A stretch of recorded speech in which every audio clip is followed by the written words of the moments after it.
ನಂದು ಈ ಚಾಟ್ ಜಿಪಿಟಿದು ಒಂಥರ ನಂಟು ಹೆಂಗಿತ್ತಂದ್ರೆ ನಮ್ಮ ಮ್ಯಾನೇಜರ್ ತನಕ ತಗ್ಲಾಕ್ಸ್ಬಿಟ್ಟಿತ್ತು. ಅಂದ್ರೆ ಪಾಪ ಒಳ್ಳೆಯವ್ರೆ ನಮ್ಮ ಮ್ಯಾನೇಜರು, ಆ ಥರ ಏನಿಲ್ಲ. ಹಿಂಗೆ ಯಾವ್ದಕ್ಕೂ ರಜಾ ಬೇಕಿತ್ತು, ಹುಷಾರಿದ್ದಿಲ್ಲ ಅನ್ಸುತ್ತೆ.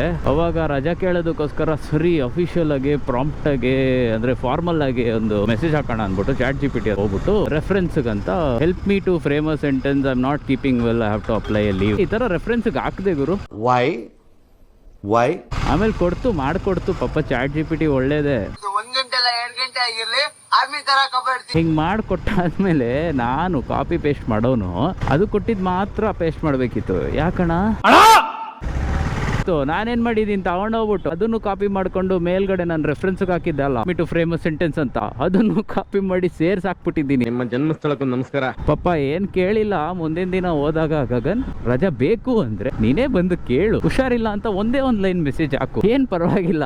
ಚಾಟ್ ಜಿಪಿಟಿಲೇ ಫಾರ್ಮಲ್ ಆಗಿ ಅಫಿಷಿಯಲ್ ಆಗಿ ಹಾಕ್ಬೇಕಂತ ಏನಿಲ್ಲಪ್ಪ ಅಂತ ಪಾಪ ಒಳ್ಳೆ ಮಾತಲ್ಲಿ ಹೇಳಿ ತಲೆ ಸವರಿ ಕಳ್ಸಿದ್ರು. ನಾಚಿಕೆ ಆಗಲ್ಲ ನಿಮ್ಗಳಿಗೆ? ಹುಷಾರು, ಫ್ರೇಮ್ ಸೆಂಟೆನ್ಸ್ ನ ನೆನ್ಪಿಟ್ಕೊಳ್ಳಿ, ಅದನ್ನು ಸೇರ್ಸ್ ಕಳ್ಸಿದ್ರೆ ಮರ್ಯಾದೆ ಹೋಗುತ್ತೆ.